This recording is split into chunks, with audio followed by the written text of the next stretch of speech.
voix du peuple, oh, la voix du peuple, oh, si tu as bien, oh. Vincent Chilouizi, étoile de la presse. La voix du peuple, toujours longueur d'avance. Les informations partout dans le monde. La voix du peuple, toujours actualité na actualité. La voix du peuple, maman Nangaye, oh, yango.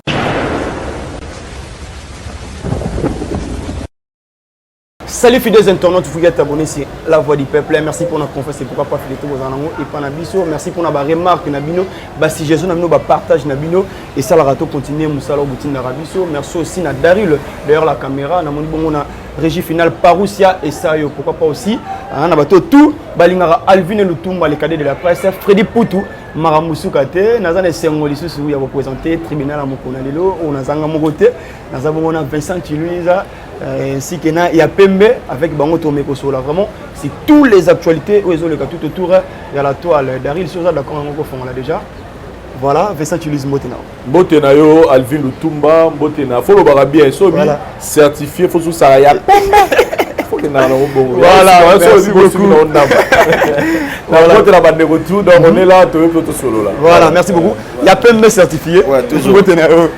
Mbote Alvin Lutumba Mbotena Joves na bengi petit honorable. On savait grâce moi après année au Tomtona. Tout ça c'est bon. Voilà, merci. Honorable na biso Vincent Chilouiza. Merci na ba tout ya la voix du peuple surtout balingara tribunal na ba rendez-vous oyo ba responsable ba ministre audience ezalaka aux audiences on en les audiences ma niveau tout maintenant c'est tout par rapport à l'analyse les gars sinon merci à vous et merci les gars premièrement bah s'abonner massivement à Aider Media TV pour s'abonner vraiment c'est une façon aussi de le soutenir et ça la plaisir sinon on est là. Voilà, merci beaucoup.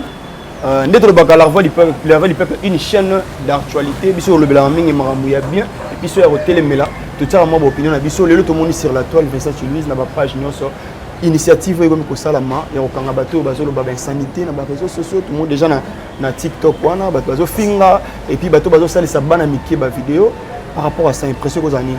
Non, Oebi, sincèrement moi je commence d'abord à féliciter maman Nabiso na désolé na yebi comme on était maman colonel wana en tout cas si on a ba comme on est pendant ngana tanga ngonyo so hôtel la benée mission yo maman merci na musala zo sala parce que on se disait mais Marambo est continuer tiwa trop vivre n'engeni tu peux te réveiller matin mutu moko na TikTok na ba nini ko finga ba insanité ba bêtise au moins bazui moi la moko muneti vidéo mon auto hôtel dernièrement moi ba mukebo ya bina pe na clip ya Guess Mawete bazo sala gag na jeune mo bazo sa jeune na lobby soko o pesinga soki mo te na yesa truc o mo violenga moi na moko soki ba 5 ans ba 6 ans azo ça va bloquer bon la télévision voilà.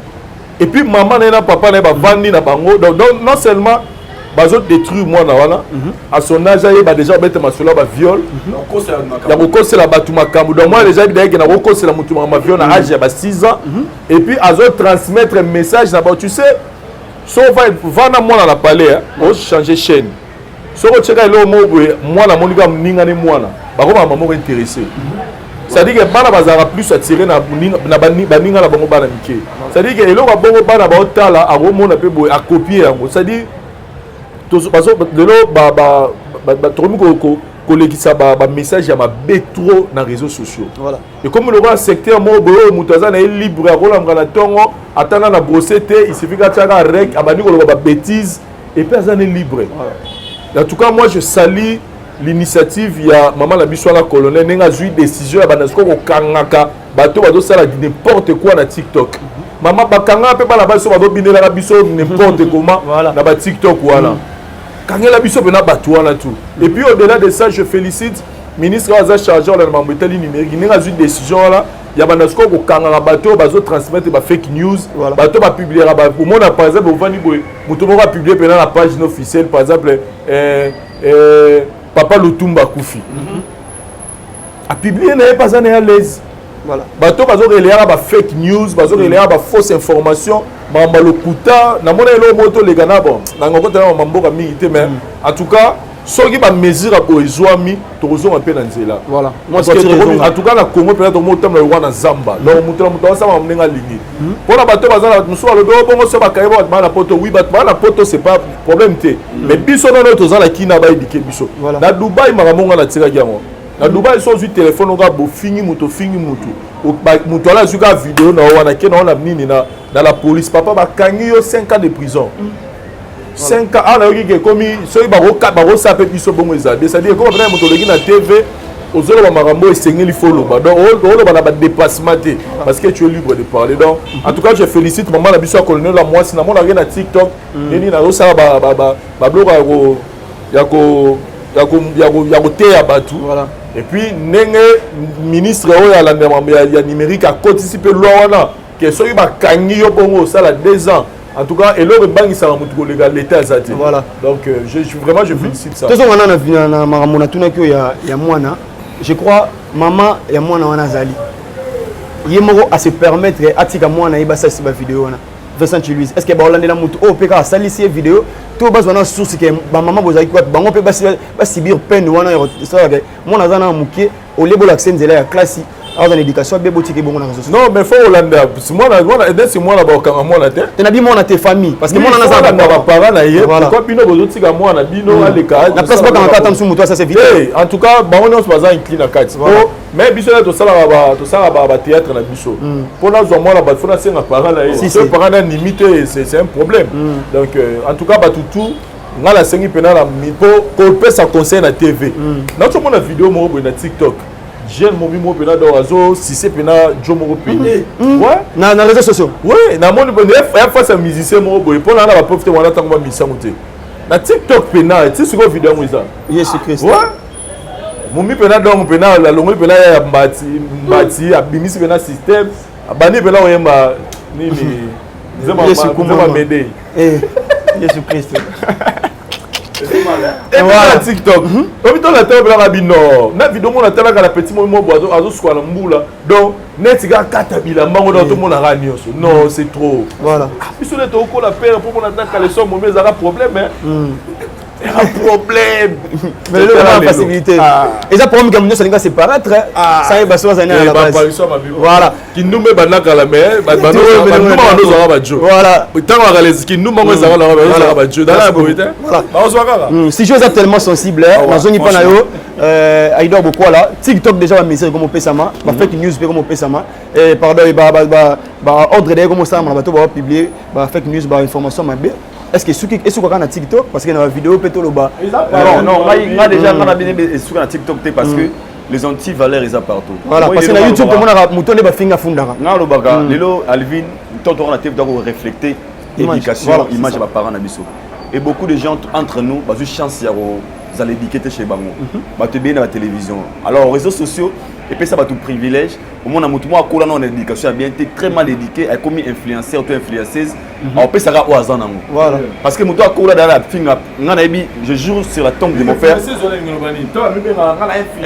puis nous ba comme influenceuse mutu ba mama a peu ba conseil bon et puis ba to là ndé ba licencié ba diplômé ba conseiller bango ba baby madame coach donc ndumba ba ndumba ba benga ndumba coach voilà et ngana ba ke ngana kola pour finir mutu ta maman na youtube tata na télé na vie réelle boy na si osala ngote mais pourquoi parce que l'éducation na kolina ngo voilà mais le bande ko ebele bazui qui faisait na bango na mal éducation na bango ba nango tina réseaux sociaux et lo ba ça lo je vais le très capital moni mona wana le tout entre nous mi ba comment na bo mona za na talent na e comment exploiter talent ya mona ba pexi mona za talent est-ce mona na botsele busa alobaka je suis tié est-ce ba kangi bon exploiter mais d'une autre manière voilà. C'est très important aussi si. Tout le monde a Niger et ba misube ba na mike tout le monde a total ba novelas ba petit moi a jouer rôle ba ça les artistes lobby mais biso na Congo moi le roi chocha et même parce que ma salité un yo ma ya maman na yo et puis micro bazana ba c'est ba chocha na lobby lui et cet enfant nini a repé sa biso il est encore un petit enfant ba na mike ba kokipe vous avez bien orienté pour tout le monde ba misube a botem na talent na iné ils avaient bon moi botem talent iné l'orientation a très bien encadré a vous encadré pas nani moi na o abotami soit des talent OK PC ba ya mo boy a ça la vidéo aloba na ko funda makamso violenga non ça la boy déjà okota nini na mutu ya mwana bato ba otala ye donc c'est que mwana akope ko acquiser mutu na kamwa mutu akoto papa na simbenga awa mutu akote prison en félé alors moi vraiment c'est que je demande na ba kondi na mibeko bozui bokangela biso ba anti valeur baza ebele na réseaux sociaux na anti valeur na ba YouTube mona mutu na télévision eko kokota na vie privée kofinga na papa ya bato za innocent maman ya mutu ça wana boye il veut étaler une vie na maman na bango ben vous la fausse information aux réalités c'est genre des personnes il faut pas on a besoin de gens basala éduquer il faut protéger la jeunesse aujourd'hui parce que si la jeunesse est pourrie toute une nation est pourrie alors tout tant que la jeune et tant que bateau tout ça mon influence sur les réseaux sociaux tout est comme mo cannabis autrement tout le monde en Nigeria tout le monde va de rebelle basala ba gadi wana pe masala ngona genre nini alors moi ça fait 1 million de vues na ko louer idée on va bana okangela biso surtout na YouTube na singa au monde na biso surtout na YouTube ya moyen kati caméra liboso akolo na commune wa bien te azablement l'éduquer on laisse la maman important toi ya musicien na ya badinga maman bino nani boyeboy ya maman na yo ya boyeboy et tout ça sont des anti-valeurs so pas bakangi so ta 5 personnes et puis la 5 boy parce que ça ya pardon te bakangi ba continuer en prison ba ben ba tika libana to bagay a sona gafé na on risquer pena se retrouver na pona vraiment ça le on a loué quand un TikTok ba congolais ba sert na biso na ça fait trop mal et par exemple c'est trop mal à lobby c'est nos femmes le futur maman mais bah exposer ba corps na bango nga sengi ba kana pena mitaka là dans toutes les publications au fond la publication et comme au fond un téléphone na sonne ça il faut en écouter donc nous sommes en fait tout ça en liberté moi qui ne fait pas de but tout bien on a signé l'état baba nil no dessus de la loi biso to zawana to ko soutenir idée oyo et pour ce biso to sala makambo ça très important au lieu de se laisser na ba féliciter vraiment maman colonel félicitations aux gens parce que comme mususu ngana bato bani pété mais pasaka na ba amike na otino ba vidéo na bango bomo na ko kana ba na parler na bango voilà merci beaucoup conseil vite fait par rapport à ce sujet to les cannabis on idor beaucoup là biso ba journaliste on bi mutu na plateau aux opposés aux autres tikaye tam sous accès allo ba bêtise allo ba pas inciter mutu juste par rapport à la vie tu peux dire quoi parce que na ba chaîne surtout ba chaîne na so milene pe na mona mutu mo boy na tala émission mo boy na bona tanga comme na ye na ofinga maman musicien mo boy et puis en ça ngelo temps est-ce que na ngati par rapport à ça d'abord biso mona ba chroniqueur pe na plateau tika mutalo a dépassé ba borne bongo déjà je sais pas déjà moi je demanderais ceci c'est très important moi nto aboué baba des propos tenus dans ngach colotaire voilà la personne pas na l'habitant tu aura la télévision tu refléter ta image d'éducation na biso moi le musu na avant na je vais estimer baba ah mais ça nga ba benga moi ah ça mona moi malamu mais boni parce que a refléter image mo o muta bagi moi na ko na famille bien si en fait ko ba na ko na pas ba peut-être to comme ko juger ba tu musu au fallait pas mais on na yebi tant on a la télévision il va que oh te kaka yango wana oyo zali si tu es impoli si tu es grand au kola impoli au kola mal éduqué au refléter on ga na lima na mosala na mosala biso na yebi que ça la bon le na télévision et ça l'était msoko le kamakasi au pe ko encadrer inviter non mais des propos et engagaka au terre on rôle par rapport mais on va finir vraiment est important tant au finir pour ça pour ça ni ba parents na bino wa ko tant on appelle ça conseil pour na bande golé na ba retirer balle réel les amours merci beaucoup Festin Louise tozonga na yo et ça venait initiative bien pour tozonga moi na moi nzela et ça la bien Festin Louise je précise pas naza na preuve il se murmure que parce que biso to rappel ba news oh tozanga na posa to ba moi précisément ngai pena personnellement analyse nanga na yebi eza na moi solo te tozomona na réseaux sociaux il se murmure que papa chéri j'y viens piana azobima na maman ya biso aléa par rapport à ça nepto ko loba nini bato ba définir bon pour amoni ba publication ya Didiston tam su ko poster papa chéri ko benga ye papa impression par rapport à ça fait ça tu dis bon omoni biso na se souvenir kala to sala ka mission mo ngai jazz Aruna na misa mo we valable jazz to beta masolo ezaki sujet mo tolo ba ke ba so ba kufela ba musicien voilà na ba mission baza ba célibataire ba kongi na bango pe ko balana OK siko le to pe sa ba kombo na yebaka ezaka entre Aruna to jazz mutu mo lobi ah neti papa chéri akoba na pena Florence moi si a questé na ebisio bo wana elata kanga na nzoto obi no est-ce que batuto ba ba ke na la lobby makambo est-ce que ba tele mission mo sikoyo ni ezwa biso titre OK donc to cheka titre bon et titre bon so to chaka ba titre ya pour benda ba otala na kati ngala tikala lo makambo te na biso elata kanga na nzoto ke ngai sikoyo na yako se plana suka na mona papa chéri abali mwana keste aussi raison nani te natikala loba te mais namona Abraham abala mwana keste nabi c'est que ngala loba la ngoko te mais na comme loba misiga loba prophète comprendre pour cette histoire il y a lobi ya makambo biso pe to yo kakaka mais moi dans mon fort intérieur na ebike et puis na toi pas journaliste to zo rappel information oyebi pe loko moko boye oyebi ke les informations na nenga information ala yebi ke papa chéri Jibem Piana azara na fiancé na ye na mwasi na ye na yebi ke papa chéri azara na mwasi na ye mwasi kitoko aza penza bien et na mwasi ngala yebi ya papa chéri na yebi ke aza mwasi ya batute aza mwasi te azaki mwasi ya musicien toi azaki mwasi ya célébrité moko boye toi aza femme moko aza divorcé te aza na ye mwasi libre papa chéri balingana donc kombo ya mama Lia natikala koyoka yango te ezala moni biso ba congolais de fato comment la biso donc congolais vraiment raisonner makam na kwena ye aplati ça on peut bilamba pas tindi ka biso pe na nzela e balikama pe bani otambola ba be ba molo belango voilà vous comprenez donc to respecter garder ba vie à battu voilà soki Diddy Stone a posté papa chéri na page na ye abenge papa mon bongo jibala camarade ya Diddy Stone Jibem Piana, c'est que Jibem camarade Diddy Stone, pas Diddy Stone là-bas, Jibem Piana, Jibem Piana pas Diddy Stone, là papa. Voilà. Ce qui papa chéri, bazan là conflit là bas musical, polémique, na papa na ye, et tali Diddy Stone te. Tout le monde a dit dernièrement, ah ouais, tu es bien, bah tout va bien, inos bi, s'il faut parler par exemple de Fali, à Kinarane na moi n'engé moko boy, mais tout le monde a pas la Fali, bah bina, bah disons bah y a nani, y a inos bi. Tout le monde a fait rigolo là fallait que na ndenge moko boy mais na mona mwana ya faire obina nzembo ya fali donc pour dire que to yebi neni batu ba koma koloba que relation papa chéri na jibe za bien te mais tout le monde qui soraya na concert ya fali voilà donc au-delà ya mama mutu bana ba sentiment la bango bana ba émotion la bango ba pe na ba préférence na bango donc papa poti moi na mo repesa moi la préférence te ce qui Diddy Stone makambe comme lié na vie amoni ke liloba moko boye oyo jiba lobaga elo correspond na vie nanga alinga poster na page na yo okangete aza libre on sa makam na ye on comprend et puis pour ce sujet bon biso déjà to bineni basi ba kena na biso na makamwana mais pour ce sujet personnellement pour nanga nazoloba na ba famille tout na ba foyer tout de biso no sto vande aso ba koti na ba famille na biso ba kutaka ba problème si akutaka ba problème moi na papa ba yo kana te moi na mwana ba yo kana te tata moi si koto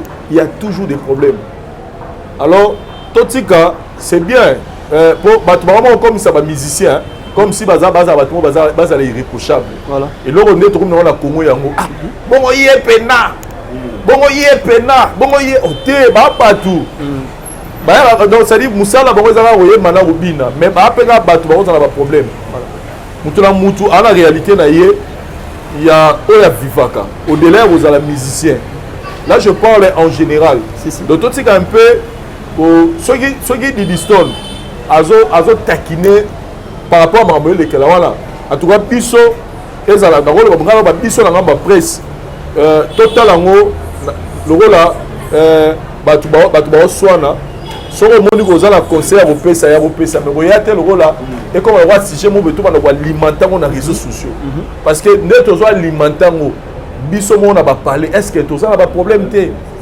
voilà est-ce que biso mo na ba relation na biso to na makambo té parce que biso do alimenter ngo parce que ba capturer ça na Instagram wana té eza ko va na parler na yo ki voisin na moi c'est ba obunda yo ya mamu wa no beta mpoise yo beta mo so point no beta oya non assistant la personne en danger oye calmement mon frère yaka nous maman tika na papa yaka toke no libana to solo la oluki okabola yo ya te ouais Diddy Stone kene ka bongo voilà papa wana za boy maman wana za boy kingana za boy non tu vois donc après personnellement naza porter on les opinions naza porter pourquoi parce que biso tout on a pas problème voilà. Et au-delà bango basa ba musicien baza pe na ba problème donc façon on a besoin que nobi soko zui pourquoi là ba moyen na kota moizate mais soko zui par exemple na ba makamone za bongo soko bandi ko appeler des côtés mon que côté on mo lu ba na ba na raison oki pe côté ba na raison donc na ba wana botika ka tanki nango mais moi je pense que ndenge kaka papa na ye moko alobaki ke ata tosali ata bomati bokiti bopasoli bilamba azaka mwana aka mwana ye voilà baoyokana kaka ata makambo elekelaki bana ya fali tout ça banini papa ata sikoyo lelo qui en parle encore voilà to ndenge bando olekaka na biso bata réseau sociaux to apporter solution donc batika Didiston asala badélire na ye aloba akoloba asala akosala eza makambo na bango bakoyokana kaka kote kuna ndeko tata mwasi asali mpe kuna boye oyo tata mwasi mpe bakoyokana kaka baka bandeko etai biso le plus important voilà aïda bokwala c'était important parce que toyebi maman nezo kende sans okota na profondeur ndenge Vincent Chiluz alobi mais tozomona côté au peso esali côté au pe basali Didiston na sali bo est-ce que ils ont arrangé penda parce que réputation famille nezo beba malgré biso total la na musika parce que les arrange problème Didiston a consolé na banzema papa chéri les je vais salobia ouais c'est normal vous avez fan naïe c'est normal et puis Didi ko benga JB papa JB c'est son papa voilà donc Didi azamwa na JB piana là tout le monde le sait parce que Soraya na ba Daïd ba âge ba même âge de Didiston pour preuve Soraya pe ba benga pe vieux pe papa donc Didiston pas benga pe vieux a benga pe un JB papa donc ça j'allais dire quoi au moins une vie et le mot photo et bara chacun de nous a libre quand on met dans solo wana et ça parce qu'il y a des réseaux sociaux ce n'est plus une vie privée. Voilà. Votre vie privée vous a étalé dans les réseaux sociaux. Moi, je suis rectifié. Dans les réseaux sociaux. Donc, continue à vie privée à Moutou, voilà. Donc, une vie privée, vous a déjà étalé dans les réseaux sociaux. Ce n'est plus une vie privée. Pardon. On a souligné le logo. Merci. Voilà, ça ne dérange pas. Vie privée, Zanine. Au moins, on a vendu. On a évité. On a évité. Ça dit, voilà. On a place à vendre. On a évité. Ayebi bandeko nanga nana ayebi makambo nanga na sala bon nga moko kolo nzoto na publier yango te na lobeli yango te na beti lisolo nango te siko aidok azwi courage avandi na TV bon omoni Vincent wana na veni ngani ndako ne eza na bakiti ezaka boye chambre ne ezaka boye mwasi na ezaka boye basalaka boye mama bango ezaka boye atekaka boye balobeta masolo nanga wana vie okoti vie privée nanga voilà azala basi 15 moko azalaka boye pendant que ngai moko Vincent na tikala boye koluba ngote voilà wana ne vie privée OK mais ngai moko Vincent na langi na tongo na zu couper na na tiango la internet on comprend voilà na lobi oya ko finga su couper na ngao na okangisa e siko aido na ya lobi mais Vincent couper na check wana za de rotobuke aido na TV privé na ngai voilà on peut saluer le monde de Tchadja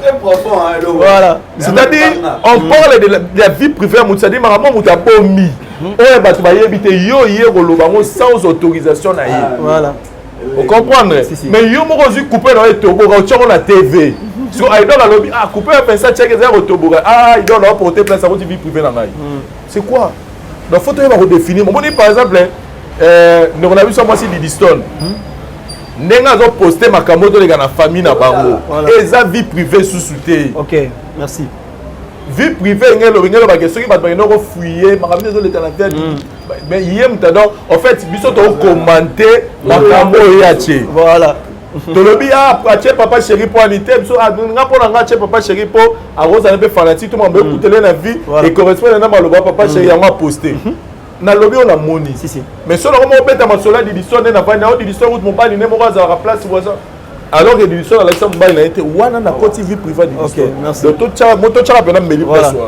ai d'autres aussi ça nango ça musique exemple personnel lelo mabe ko pas lido follow mo tsaki yango o cha mo na page no biso commenter kaka biso na to commenter akimo ba faut comme la lettre ma bien vraiment tout toma tout on a la préfecture pas au courant voilà par là je voulais dire quoi tout ça l'assemblée ngana to yebi ce qui se passe actuellement na vie à nous biso moi aussi d'abord Didiston aza moi aussi oazo passer nango siko bato ba otala pour ne pas commenter sur ça à cause de la paix MOP parce que la publication sur le nom Mikolo comme ça on a tinate on va comprendre la fille elle souffre de quelque chose par rapport à ce qui se passe. Elle est souffrante. Là, il faut dire la vérité. Pour tout le monde, attends, il va défiler, tout le monde est bon. Mais Mikolo attend défiler, comme gars, papa, c'est bon, t'es bagangi. Au moins, les polis. Du distant, JB, c'est Aza Papa Naï. Et puis, mère Nabiso, selon les échos, tu as dit un 4 sauté, on a dit JB, papa chéri, à quoi pour l'ingo, ça est le roi. On a entre nous. Moi, tu as dit, il y a Barankine, à Bunga Maraté. Moi, JB, Bazar, à Bateau, ça t'a costé ma banane JB. On dirait, Mango vient écouter un soir d'esprit. À céder, parce que JB a un exemple par rapport à la réalité de sa femme légitime, on est tout le monde en histoire. Mais JB reste ferme. Abajar bateau, on est dans mon arrière, bateau bazong sara, bazong sara, en français. C'est une personne où on a manière née à Kara, on a manière née à Kara, on a manière née à Régisara. Voilà. Les leçons que JB n'a pas ça moi aussi.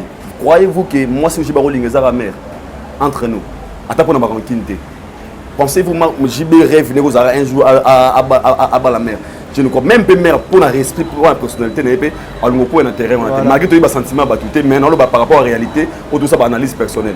Nous, je fais ça bien JB, tout ça, il faut arriver à madame. Et ce qui paye, moi, je vais rentrer. Ce qui paye, ils ont bon. Il y a problème. Mais qu'on a besoin de 6 ans. Ce qui est là. Là, je parle officiellement. On va le voir en normal. Un, 2, 3.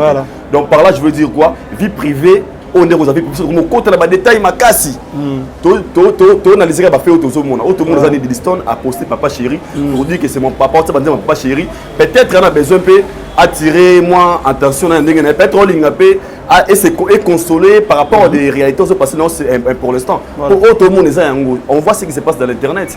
Que la fille, la sœur, elle a souffrante par rapport à la réalité pour ne pas tout dans les détails 1, 2, 3.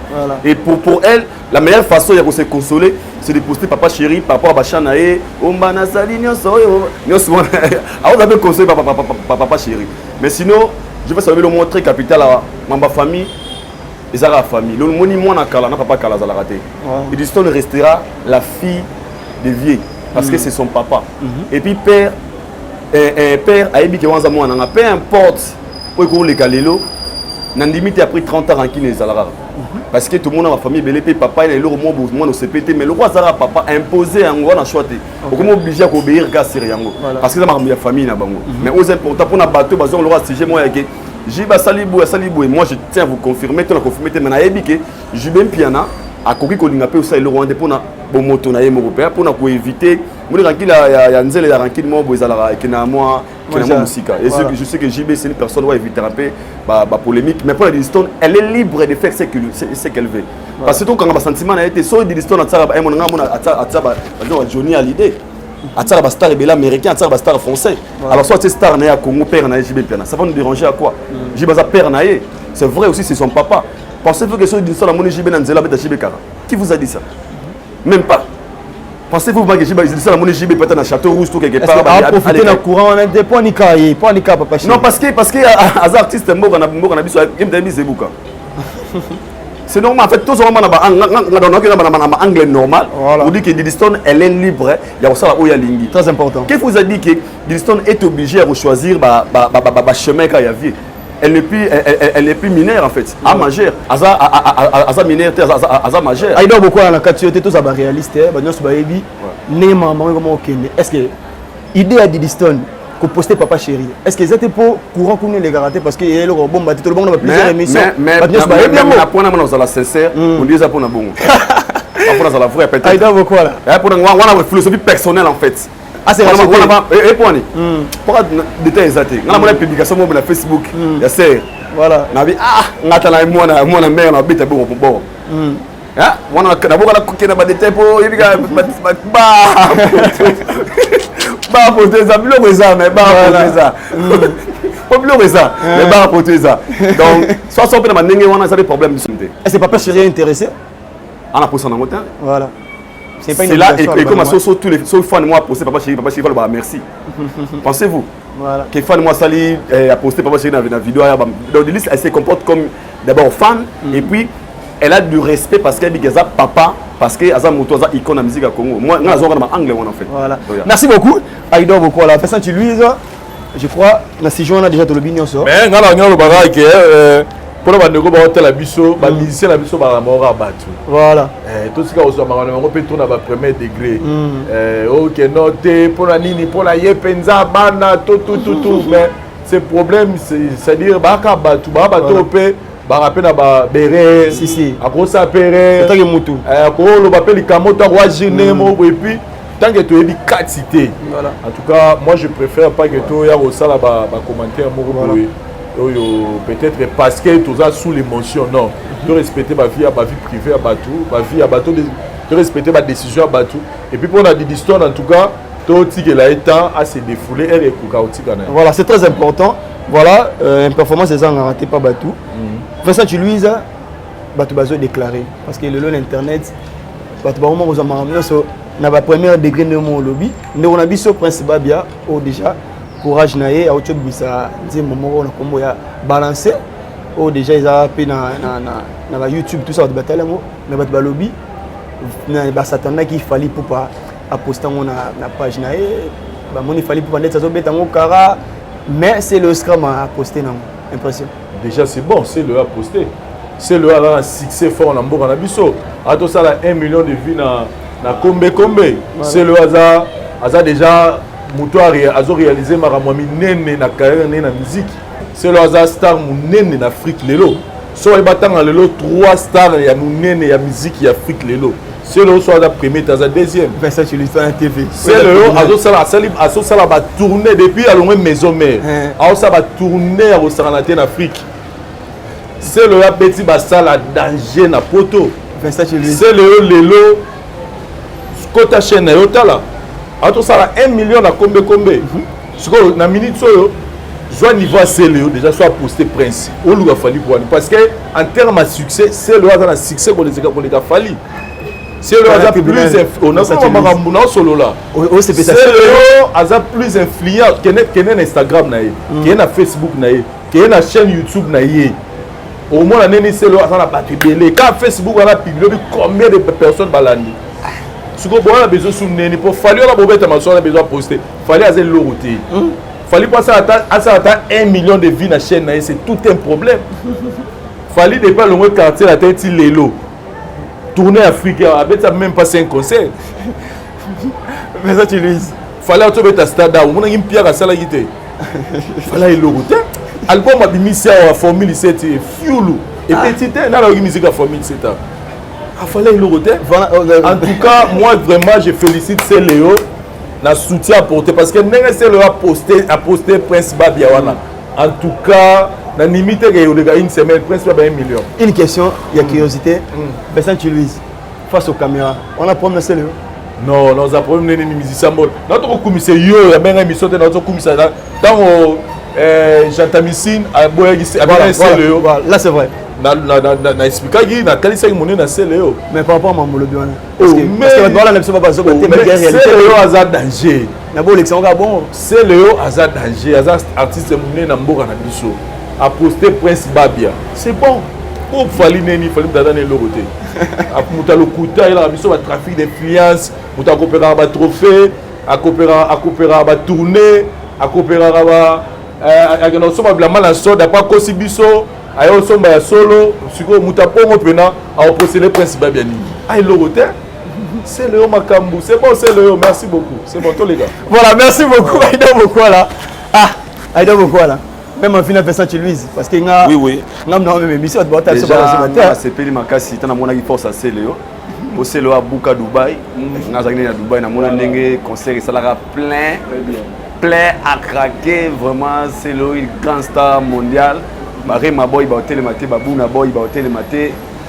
vraiment pas Davido ba hotel maté c'est Léo l'équipe Davido na Congo numéro 1 MZ à Congo c'est Léo na lobby en haute voix il y a un ministère qui a été na Congo Mobimba une grande star reconnue mondialement en bête na Cannes il y a Côte d'Ivoire c'est Léo 2024 c'est le scam na mona muto en chef numéro 1 OD c'est Léo c'est le meilleur donc tant que nous avons principal moi je suis très content moi c'est Léo bonne tolinga on a Fox pesa moninga Fox c'est le niveau commun au niveau international nanga ntango poster Prince Babia eza koteka Prince Babia pe libanda mboka polo na Congo nana représente biso valablement le roi Léo Aïda beaucoup là na kono amona te Mais c'est le petit titré.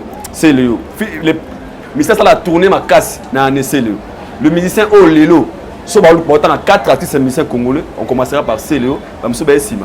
Côté principal ben on a dit Céléo vraiment merci qu'on peut ça coup de pouce. Moi le Céléo moi né Céléo après ça fallu coup de pouce dans Totanazi. Très bien. Et Laurent ça l'a bien abenga fali ya ka Totanazi la personne makambo bandalungu ko yate. Donc ba préciser après c'est pas bien. Donc vraiment na c'est belle ma casse Céléo. Ma bonne magasin pour la Céléo vraiment. Merci beaucoup ça lui plaisir. N'a pas même envie que fait ça tu lui. N'a une question. N'a une question. Voilà, tout les gars. Et pendant les prix dans la bosse voilà. Et le repreneur rappeler bah tu vas pas au courant. Normalement il est l'artiste musicien congolais ou après qui record il y a ba émission à sali 70 90 115 émissions dans l'année. Donc autant plutôt rappeler le musicien monté dans Congo ça l'émission le roi. Donc avec tous les musiciens Congo dans ça l'émission. Dans la bosse le roi on a rappelé les gars. Ça le principal dans l'émission. Ça le bélier. Yo sur mon émission c'est le raté. Sortie médiatique à celle yo raté. Pas gêné. Nous te bota be missionnette. Voilà. Ah. Yeb sanga mission ni c'est le sala e bota be missionnette ité. Yeb sanga moko. C'est le yo tata m'a passé. Nicolo. Imbiko. Voilà, merci beaucoup. Je crois Batbalandi Bisso vraiment bien. Vincent Louise, je crois que le bac est déjà. Tout ça dit répétez tout redit par rapport parce que ça continue. Tout le monde est maestro Fabogal, l'homme des gomme. Voilà. L'homme de Nyongo, on le déclare, on continue toujours dans la mission, il y a le Baïté, c'est vrai, il y a un musicien, il a dit, meilleur musicien africain dans la liste basate pour le moment, Congolais basate, et puis on continue toujours le Baptiste Msusu, tout ça, on continue toujours à propos de réseau dérangé, tu as posté peu, on a biso mon il y a un journaliste, le Baki qui est. Il n'y a pas côté qui a vérifié qu'il n'a pas page fiable, la page la plateforme tout bateau yebi Monique a raison que biso ba congolais tous ont du meilleur artiste africain par rapport à ça. J'avais suivi Nani Aïdor Bokwala dans l'émission Analyse Mobasek, j'avais aimé son intervention. Merci. Au moni c'est pas parce que ozala au moni mutu foza la vrai. Si. Soko linga lipate après 10 ans on changer to bakte na linga lipate. Sikala ka ndoko linga lipate. Voilà. Bisonos to yebi à combien de Ronald Karine Mokonzi a dérangé Wera, Fali, qui encore j'ai oublié. Et pendant qu'elle faisait ça, elle était tout proche, elle était proche, il y a Fabrika, c'est. Voilà. Et puis, avant d'attaquer, c'est-à-dire que tant qu'on va attaquer, après ça va comme moi tout. Tant qu'on va attaquer, à toucher même na moi si à Wera son. On a eu Azagi Pemé na yi. Voilà. Na mon place si nous avons vu moi si mon relation on va les quatre na télévision. To pour aller ça combien Azam mécontent il y a dit moi la pour pas payer balana yi il fallait un problème personnel ya bango pour pas commander ba comment qui wana. Mais moi je suis étonné dans mon aïe le les gars la télévision à nous le bayo groupe Moro ya Batu. Groupe Moro ya Batu. Alors que groupe Moro ya Batu là ba lobara soko to bito tcha na ba preuve to kitata na nzela. To dit bon biso to lobate to check ngoso na ça na émission. Voilà micro balade. To suis pendant to kiti na nzela. To no to na Batu album boy. Na album boy. Oyepe album boy. Yemela sonze Moro album boy. To kitika na nzela to kena na ba critère monsieur to dika ba album mengo sur bi maboy eza sur le marché biso na ba émission to sala ba analyse il faut pas confondre analyse na émission promotionnelle émission analyse et émission où eza caractère ya ko critiquer mais émission promotionnelle eza ba na ba na biso ba na ba papi mboma ba pulutu na ti lokole ba na ba wana ne ba na ça ba promotion ba bloko na bango mais ils doivent comprendre que ce concept n'est pas un concept pour faire la promotion non. Biso doit apporter ma critique pour que mon de place à Zali aille à côté Ezaki Boina Bomisa. Biso doit avoir la liste il y a fanatique. Merci. Parce qu'on a liste sur fanatique tête au la télévision pour te voir encore ça. Au moins tu dois tout ça m'embasser l'eau tout à l'heure. On comprend pour pas tu vas dire que ça bongo. Moi ne tout quoi ça m'embasser l'eau parce que va linga bongo. Ça dit que vous mettez dans la peau ya moto mo on le le kuta mais na le bara pour la c'est ça va tout monde te biso ce que tu as bon te biso de le ndenge ezali donc hier pour na ngana moto à rose à la télé loi leka ceux qui attendent ba la liste ngo bando ça ba kamumabe ceux qui hier a bien placé parce que avant na on a biso Karim Karine fallait y avoir bon la montée mal au bagage on tagué sur falité ou raté y avoir Karine mutatika mutapegi ça yazate et puis ya zalabo accepté bongo abimisa na clip ya Mado Karine konzi la baronne pendant que Karine clashé c'est un clip à bololé pour dire que il n'est pas mieux placé voilà et puis concernant ba mamuno sur le bagage ngala mo le bagara donc la biso na ebité soki à part mutunapso mutalikasu soki yé pas moni que faut région de biso poto pas de problème kota bani ya analyse pour Moutalika sont artistes musiciens à comment analyste voilà c'est à dire que à une expérience en doule à bien ni ça ce qui loba pour moi dans loba j'avais trouvé ça intéressant fallait peut-être une analyse tout ça on analyse dans le lobby par exemple que comment musicien mobimba na pays wala yé comme taquer dans la pays wala bête avec la même place chaque année au pena fallait pena y a une analyse mais il un jour tu reçois une analyse un jour Fabugaz une analyse mais il faut reconnaître que moi personnellement, je pense voilà. que pour la main, que agitation pour les maisons ont la place. Moi je suis convaincu que ceux qui peuvent fabriquer à sa promotion quand il y a l'album na gomme et bêta. Parce que déjà dans l'année mon mot ils ont bêta micro. Kino Liwa voilà et qui est bien. Ce qui nous est bientôt le bateau est constaté. Voilà. C'est qui nous liwa wana donc ça dit na moi nini challenge mo ba sala mutola na nasima boy. Ba c'est pas nzembo. Na ke mo na yo ke achala bien. Nzembo bien parce que puis on est na tribunal donc quand le bateau album a fabriqué c'est ma bébé tité. To ba monter. On va y boy. Tobi album album est même pas na 2 mois pour tirer la montant parce que fabriquer ça album na beta rakala.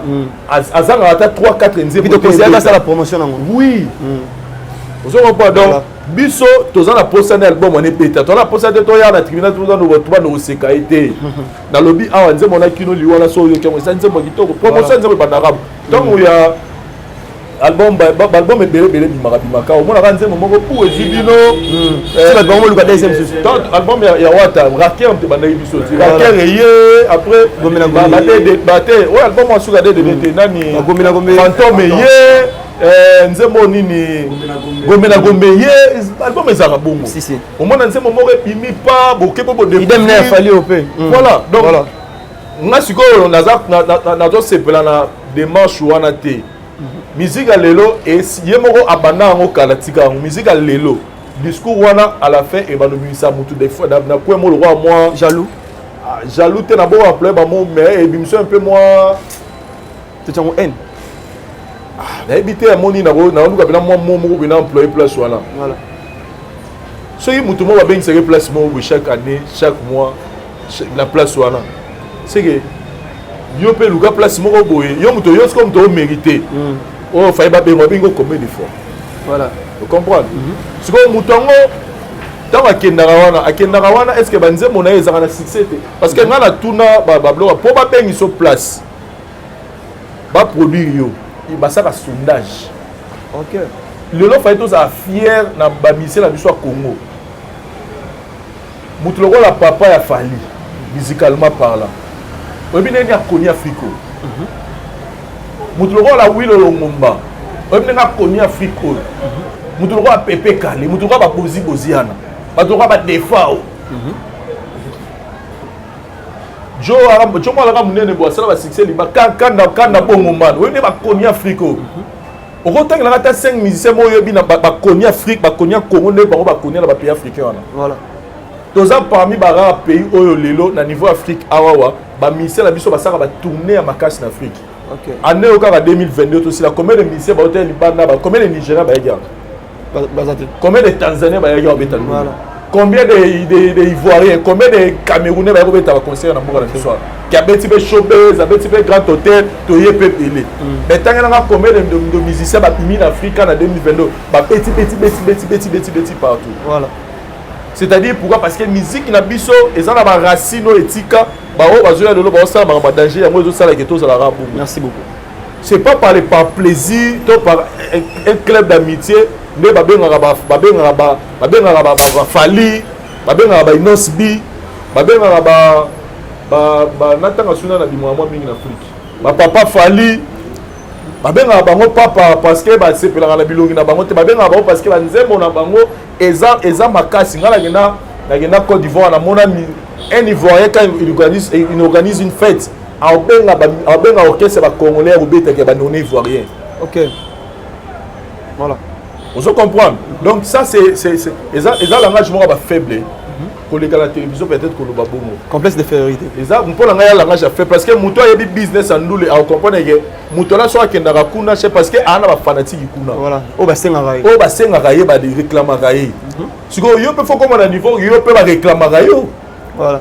Parce que Mouto a ben sangada, ben sangaya, ben abatu baya, ben sanega mo na yekaka. Mais Mouto ngo ya que na beta musique ya club d'amis. Tout le monde a montre à $68,000. Tout le monde a mettre un concert il y a $500. Aïdor Azar a été billet na rien à billet à 300. A été à $700 le bossa Pullman. Azor a $700 donc fallait continuer là. Combien exemple billet 300 au gagnera au $400. Voilà. Moutonga a gagné le côté. C'est-à-dire tout comme sa musique qui passe cité. OK. Musique tout comme ça on pas cité que pour l'actualité album là tu dois t'accrocher dans tes. Moi je crois à Fabregas. Je sais que Fabregas, peu importe Fabregas ici, c'est ni le loso va tanda ba musicien oya mboka na biso ba tanda Fabregas ana kati ana banzembo. Fabregas na mboka na biso ana parmi ba jeune ba na banzembo yo ti le loto yo kaka ana se benene ya mado ti le loto yo kaka bazikida bolobela butute. Donc ana moto yo na mito il faut moni na c'est peut-être na langage Mr moi le va jouer au lobby la musique à Congo faut y avoir Fali Azat Gali Garvey. OK. Gali Garvey est-ce que comme il faut mon a Fali. Mais à ça. Voilà. C'est dit moto la moto faut y avoir place na yo. Et nous le batte que pour hier à ça la barabara yo to ça la comment on dirait et ça le côté exacté. De plus important tu fais partie de nos artistes musiciens Mboka. De quand l'émission sala makamna le bela makamna yo. OK. Parce que moto là ont diminué. A aussi la nette pour yo diminuer. On a un trophée, moi j'ai 4 trophées. Voilà, merci beaucoup. Donc, personnellement, je trouve que on a 10 premiers. Dans l'autre émission, il n'a même pas besoin d'être pilier dans la page Moroboye. Pour qu'il fallait un grand ambition en Afrique. Voilà. Bref, misala nezolo dans la place na. Tous à la fier que depuis Afrique et l'Afrique, l'Afrique centrale, premier musicien a 8 disques d'or certifié na SNEP, abimi na Congo. Tous à la fier nango, ne fils que pour ça. Parce que biso tout boya, bon même biso na ba disque double, disque d'or certifié na SACEM, disque d'or n'importe quoi. Disque d'or certifié na SNEP. Tokena on faire le kuta, mais pour une première tout le monde a na mboka ya solo. Mais pourquoi pas ton matin et fils que moi la mora a élu ce logo sur elle peut vérité parce que déjà belé peut être ignorant. Voilà. Merci beaucoup. Je crois que ça tu utilises à lobby mingi. Il y a PMB. Après la si maman loba, tu as journaliste à Fali. Voilà. Bon, on s'en fout de ça. Voilà, merci beaucoup. Aïda pourquoi là? Pourquoi parce que Nina m'a fait ça lobby? Maman colonel faut nous quand on a musicien ba ça émission. Maman Cornel pas contacter ma mission. On savait nous sommes musiciens, ouais maman le côté maman Cornel to natiki ba musicien nous na pour non. Moi c'est l'émission, contacter na musicien. C'est bon, ça fait mal hein. Voilà. Et pourquoi? Parce qu'il y a des artistes musiciens où ben bon va désorienter le mélomane. Tu veux faire croire aux gens que ceux qui m'ont choisi trophée ça méritocratie. Tu veux faire croire aux gens que ceux qui selon vous, c'est désinformer ou désorienter les autres. Si. Pourquoi je dis ça? Moi, il est que Messi a eu un ballon d'or au sous. Il dit que il y a Cristiano Mbappé. Messi va dire Cristiano, mais Messi a mérité quand même. Tant que tu as la télévision, tu as fallu, tu as grand. Surtout que ça m'a camé. Moi, je suis pas le Tolobia. Coco Soba au Kangaloo à la prison. Parce que c'est faux en fait, laissez comprendre. Voilà. Les coutans de Yangoyo, Mouto Azate, Mouto Azate, Azali. Voilà. Alors Fabregas est conscient, il est mort droit à Tangachik. Mouto moi font une salle de fête, roi Tenazia. Bazo Aïdor le roi MC maître de cérémonie. Premier mariage n'a animé. Bazo c'est le lobby nango gérant bien sous. Nous sommes bien 4 fois. C'est que Batbar na c'est pernanga. OK. Na kobi produit mo boy, na kobi produit mo boy Batbar linga. Pas consommateur, produit moins productif, pas consommateur. Donc, c'est la Aïdor Azala. Donc, quand on invite une personne à Bajar à cérémonie, au moins, il y a 5 fois, 6 fois, cela veut dire que oiseau même la bateau, il est très bien consommé. Alors, pour imposer la musique, il est ma baie. Croyez-vous que tant fallait que nous mettions un concert ici, comme 5 fois selon Ewana, sur musique est bien. Je ne crois pas. akendaka parce que ce qu'il propose na bato bato basepelaka na yango. Fabregas veut nous faire croire que tout ce qui bafali bossa les losa méritocratie. C'est quoi la méritocratie? Peut-être que moi allo bango na c'est un sentiment au moins na bisogi aujourd'hui un autre liboso tu risques d'être désorienté. Voilà. Moi je pense que l'artiste est un jeune. Lo azobosana après ça exemple moi ya Buna Boy pour votre rappel amko la Buna Boy. Voilà âge. Amko la Buna Boy. Et ce que Buna Boy fait aujourd'hui, il peut aussi le faire. Ils allent aux en carte terrain Mbappé, Messi, Neymar, après Neymar va Messi. Moi no cotabité, il pas na terrain. Il peut résoudre d'agir, ça la paye fort au tabi parce que il peut gagner la musique à la carte game. Il peut aussi, son nom peut aussi se retrouver dans la liste de 10 voilà Lukawana. Charge à Falité. Aujourd'hui moi ça me fait peur. Un jour bon quand Salibanda qui doit na mission Fali, OK, ce n'est pas que Fali. Nous avons plein d'autres artistes mission dans le Congo. Fabregas tant qu'on reçoit la critique, c'est pour lui dire que nous allons aux alliés ça bien pour changer en gros. On a photo un album ne bimanga na salle émission na loba. Na bipo na album Fabregas bimate. Va contredire peut-être dans l'émission. Pour le terrain n'était pas vraiment bon à un moment. On a médaille, on a formé cette légende na balle de match. Et il va bon sur le terrain. Alors tant qu'on s'impose, il faut on a produit la plus forte qui a bango pour ce Sika. Voilà. Mon a karaté sur votre bunda. Yo ça appelle na quartier wana. Tant où y bitumba donc je moi on a bêti tout dans quartier. Il va prendre na quartier puis il va mettre. Moi tant où y na oye wana. Vous dites on a bêti batu. Yo ko bunda te pour garder au sauver honneur. Faut que ça monte on va perti ka kozonga na so ba betioté baloba abeta tout na quartier Sophie voilà.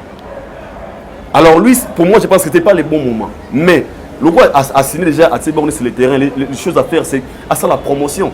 Fabregas veut nous faire croire aujourd'hui que il fallait ça toi as mérité ça yangote amiko ça namboka le roi ba Côte d'Ivoire namboka le roi ba Afrique d'ici ba reconnaître la grandeur de l'artiste.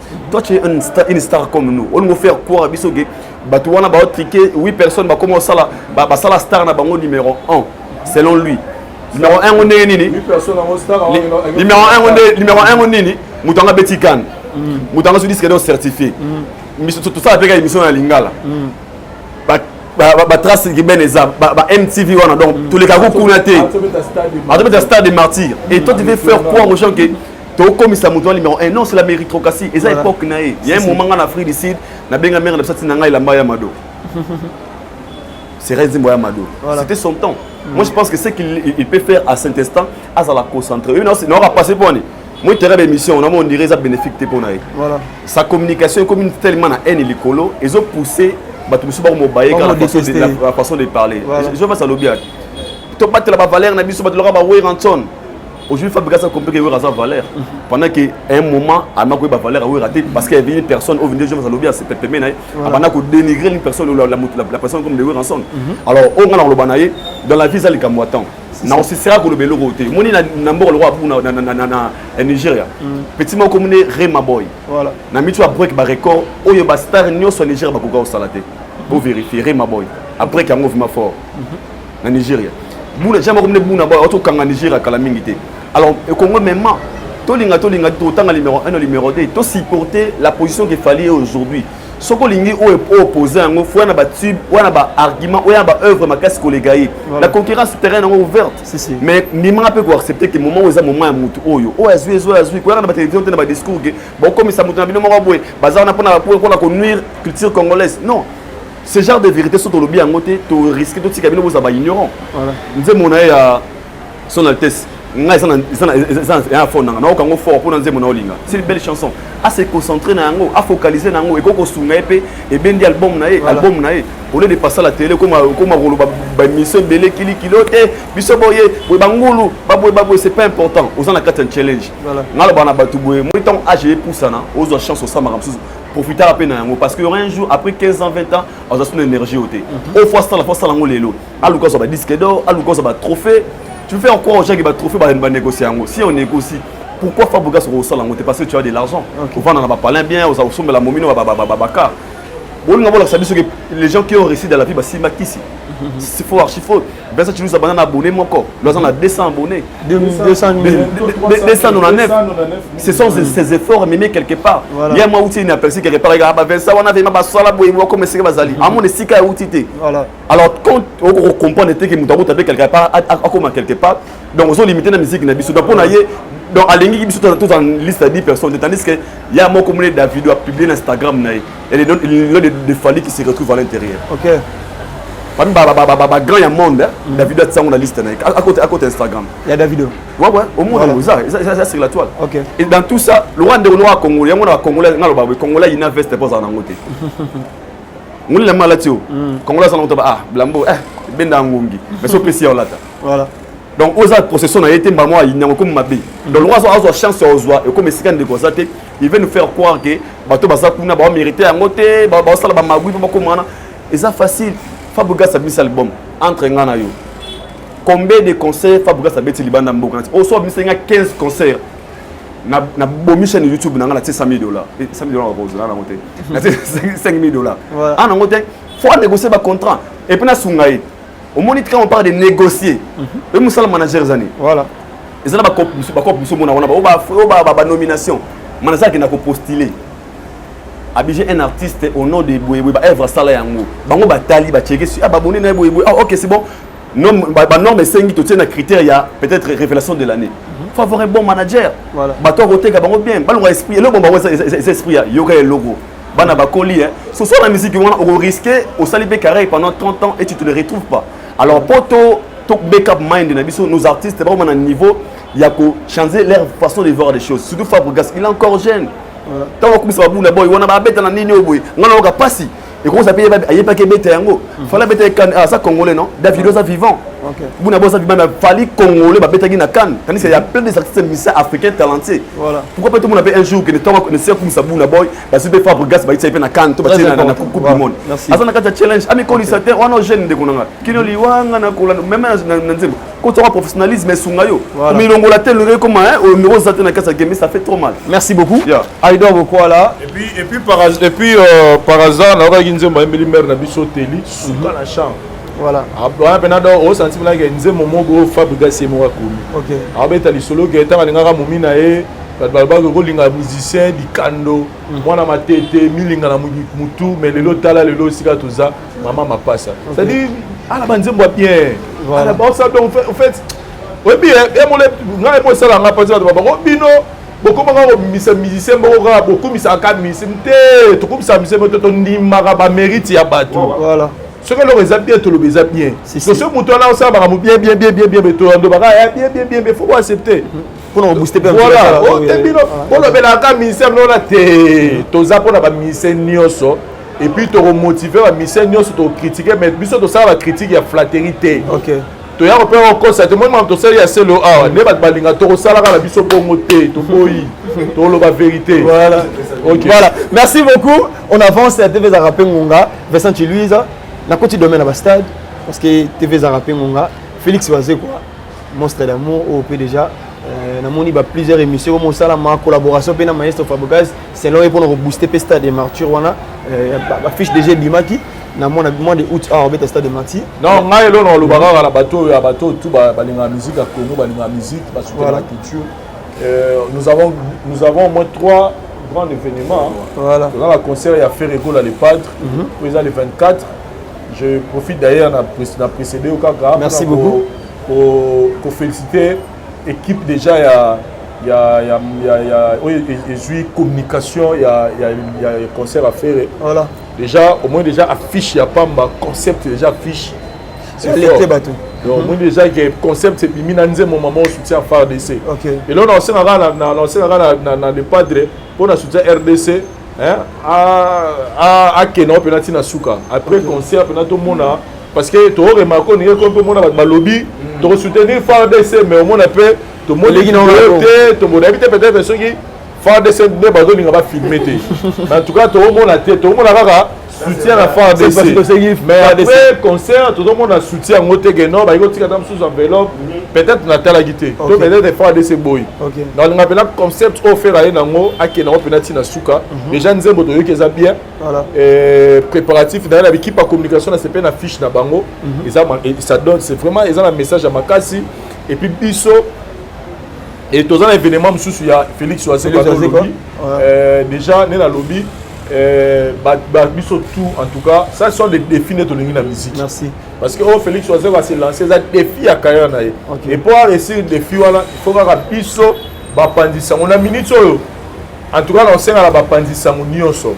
même na biso to sala ba critique to zala optimiste na ba concert union sur beta ezala faire ezala ya waze quoi ezala héritier voilà to tika na balanga jona et ça planté to na ba contre campagne si parce que ba ndeko na biso na bazana ba carrière o ba sali o ba das qu'on a pour ça même Félix Oiseau a ninga zolo ba ke concert il y a ça de Martyr ils ont mesuré popularité en tout cas voilà na contre point de vue à Félix Oiseau quoi na contre point de vue pour nga stade de Martyr ils ont fait partie na élément où ils ont me fait mesurer popularité à musicien na mboka papa ba rocha concert pour sur la maille au continue na douche là tu que concert à papa faut linga mutu wala si donc pour nga en tout cas il faut baya na ba concert wana en tout cas nous tous soutenir ba concert wana moi je soutiens et j'invite tous les abonnés à la Voix du Peuple et les non abonnés ba congolais tout aux awa to somba ba billets pour les 3 événements de puis il y a héritier Watanabe en tout cas de soutenir en équipe ya communication faire rigolo déjà tout le monde va bani musala en tout cas doza derrière bino biso la Voix du Peuple to sto bani promotion événement wana déjà tout le monde émission beaucoup ça pena émission ya promotion événement ya faire rigolo contrairement na CPD la langage ya maniqué pour batu balobara biso fali soi-disant après ça biso bongo mais jusque là batu tout ba témoigner que fallait chara rien fali mabo makasi fali mabo makasi voilà baraté maniga bi bana na fali volontaire mutafuta la yekutu parler wata mais là le fali donc ça prouve que les gens qui parlent de Fali ils le font avec un cœur sincère si voilà pas parce que ils sont surdoyés na mongo ils disent des réalités c'est Léon Nenga lobby abi adoba soulé kauka depuis na pas soulé kauka non aliata un franc na été sur la cause lobby na dai OK depuis na pas soulé kauka non aliata un franc na été parce que dans c'est la zone de la TV lobby to que n'aura pas soulé tchabisola parce qu'on a tché vie na ngé sur na aliata un franc ya soulé kauka lobby na dai voilà donc arrêtez de venir dire des choses moi pour salir car ba mon ara mutu mabe pour yo lingara mutu wana te non tout à l'heure on a so na killer ça donne ça lobby ba kutana ya jomo ya warrior alinga beta na tuna nga beto kwani o te po soit disant ya a se plater na taka falinga po donc ya lingi yo za l'argument ne mo na ye et de quel droit ya zo se permettre ya hôtel melayo non et ça point de vue na yo donc pour dire que moi personnellement là on le nga biso ba tozala ba wa ba benga biso ba wa ba be ba warrior ya warrior oyo za warrior ba warrior la be ba warrior alors ça promo ya concert à faire na chaîne na voilà to ba ni faire la chaîne là donc un vrai warrior voilà aïda beaucoup là TV za kango to soutenir artiste la biso soit to critiquera pour pas ça musala bien non parce que to lo ni to bo ma culture te toi d'ailleurs tu dois critiquer pour critiquer massa voilà aïda beaucoup là ba stade de Martyr abanda pe kutuka yango je pense que na page nango officielle à Facebook ba monaki voilà publié qui rendez-vous le 24 faire rigolo dans stade de Martyr pour l'accès que tu as posé pour promouvoir la culture congolaise. Si, c'est très important. La musique qui fait un droit aux ennemis dans ngate. OK. Maintenant droit critiquer, œuvre na yé tout le monde beaucoup pousser à changer la façon de faire des choses. Et na bi na bingi bande ko tout. Pour na belle émission et je le ferai ngana somba 10 billets. OK.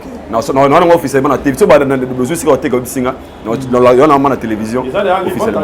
Notre ligne on na somba 10 billets na 10 billets na juste pour na une façon pour moi de soutenir gaga événement artiste na biso et na bi ke ba ngolo tout joue en global avec Sabolingo na bango vers artiste faire rigola faire rêver écrire son histoire ensemble bon la comment que faire aux ala rapide populaire moi il est là la test de popularité moi il y a la stade de test de popularité parce que oh lingi concert populaire te gebeta na yimika donc so beta stade il lingi au lobby que ah ba fa na ba leke belé pour ba koka et ça la place ya boy pour ça pour sa popularité de autant na stade te autant bisika aux nombre limité en fait et ngana sengi bandeko tout balinga ba faire ba kende pour et puis Félix Oiseau également vient na biso mukwa bongo mon universal carrière nga bona génération na vendre ça été mais à ça toujours à imposer comme on a au bet taper na Martyr c'est aussi une façon de comment histoire na musique à Congo et na sengi bandeko tout balinga bonne musique pour ne pas seulement dire bandeko balinga culturel ou balinga bonne musique na biso ba pande sango to ya wana pona ko soutenir ba événement bandeko na biso o pe balinga fali les 27 na masamba liba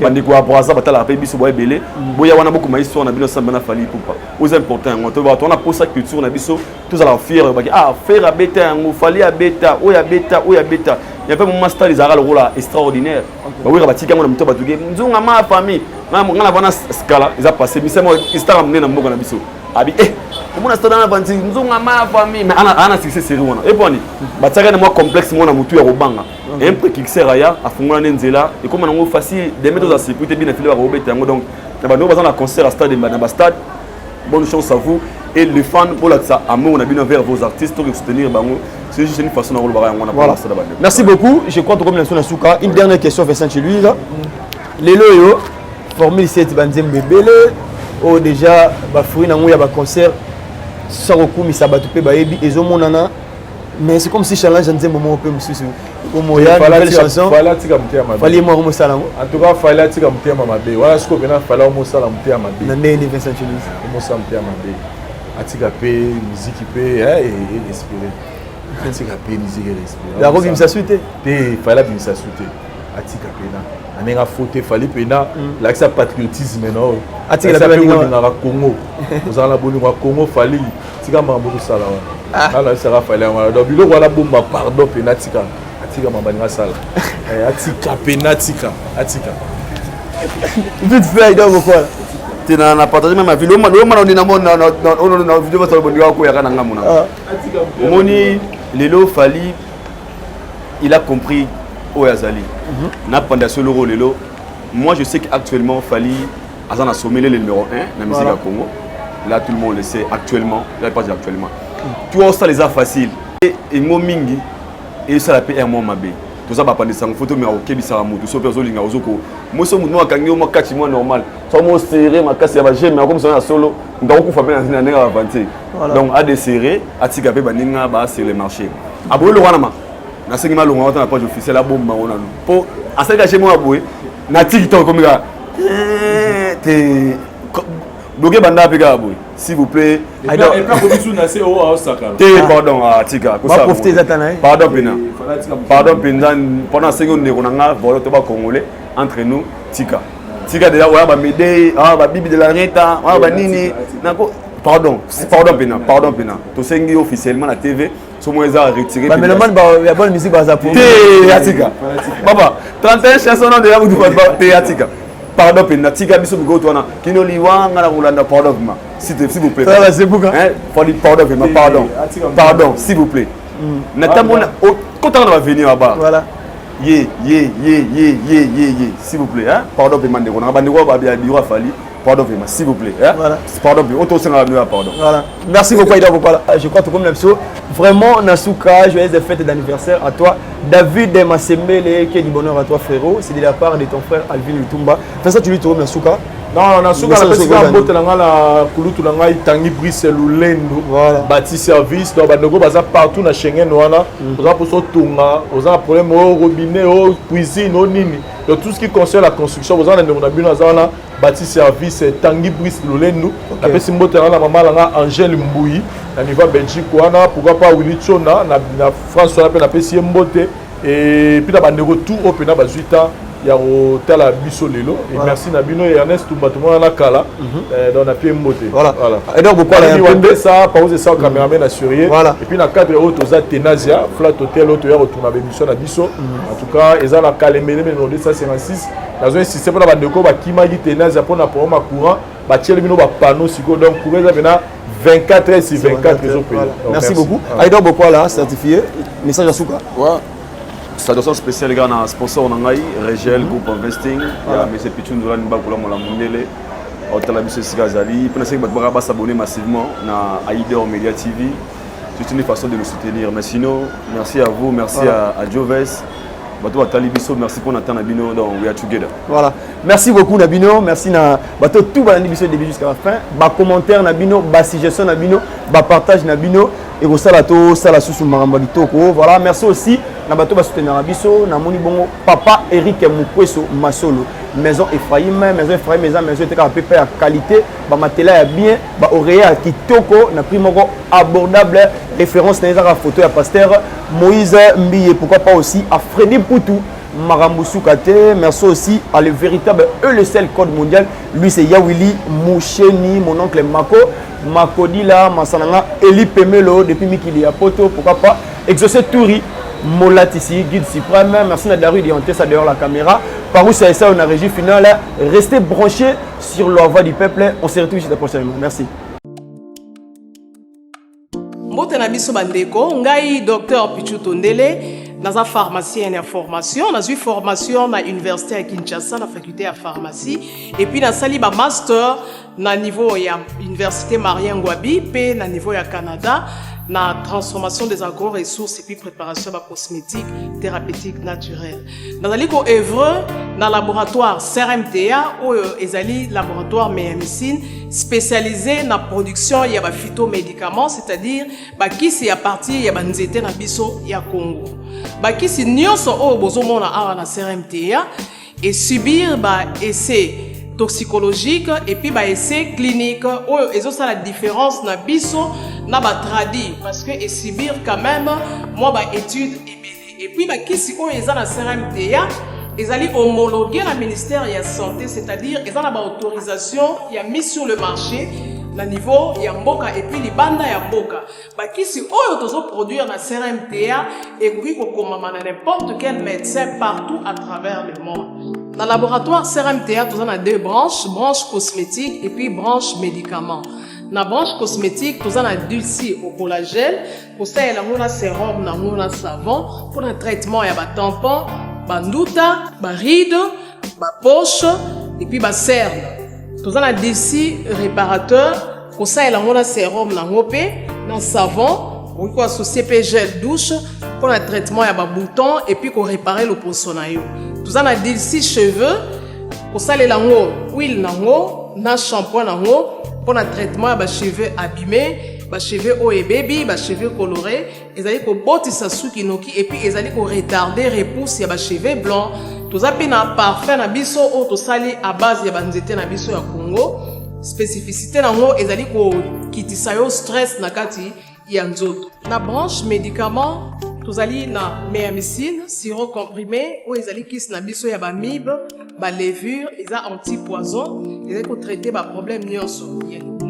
Tous allons na kiss na biso diazostimile, ou ils allons traiter ba différentes formes d'impuissance sexuelle, tout en éjaculation précoce, dysfonctionnement érectile, manque de libido, azoospermie. Tous allons na kiss na biso zingenalis, suppo, na comprimé, où ils allons traiter ba différentes formes d'hémorroïdes internes na externe, ils allaient régulariser le cycle. Il y a ma maman, vous allez na kiss na biso sensifos, où ils allaient kiss il y a malaria, présenté sous forme de sirop na comprimé. Vous allez na kiss na biso méamycine crème, où ils allaient traiter différentes formes de maladies, où il y a ploposo, mycose, où ils allaient na makolo ya bana mibali, maladie empêchement palata et pas ya bana, na maladie msou ya loposo. Vous allez na diazolex, où ils allaient traiter différentes douleurs climatismales, douleurs ya mokongo, paiement, allergie au pollen, vous allez pommade tomolingo ya papa na biso tondele diazolo, vous allez na méamycine crème ndenge na tamaki, vous allez na allium, vous allez kiss na biso ya tension, vous allez traiter hypertension, vous allez na borex, vous allez kobomisa système ya papa, vous allez komisa yango mulai pe monene. Vous allez na menga kiss na biso ya makila ou ils allez kozongisa makila na bato oyo baza na problème ya anémie quel que soit son type ya anémie. Et puis vous allez na tisane docteur Maxon ou ils allez tisane na biso ils allez ko traiter ba myome ba fibrome kyste ovarien et puis basi oyo baza na problème ya bota. Vous allez payer na diabétique ou ils allez kiss na biso ya diabète et puis vous allez na anti-poison na biso ou ils allez neutraliser poison na kati ya makila.